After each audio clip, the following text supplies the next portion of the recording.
Buongiorno, niente, volevo dire a mia su quello che ha detto Oliviero Toscani là dei Veneti. Boh, e ora, prima di parlare, Tasi, capito?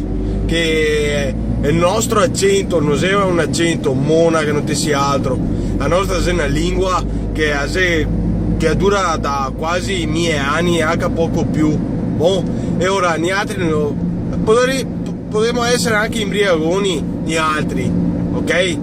Se vede che abbiamo il bimbo, che tu mai pensare a questo.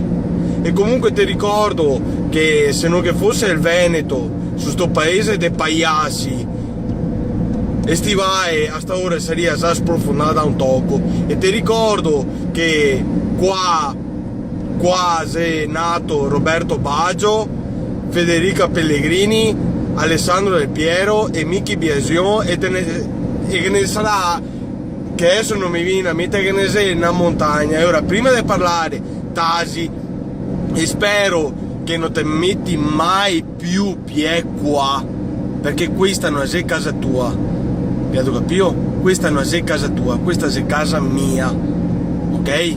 E ti non ti vieni a dirmi a me che so sfigato perché sono nato in Veneto, perché mi sono orgoglioso di essere veneto, di più di quanto di essere un italiano, ok? Che per colpa vostra il Veneto pian pianeo si deve prosciugarsi per colpa vostra e per le vostre cagate.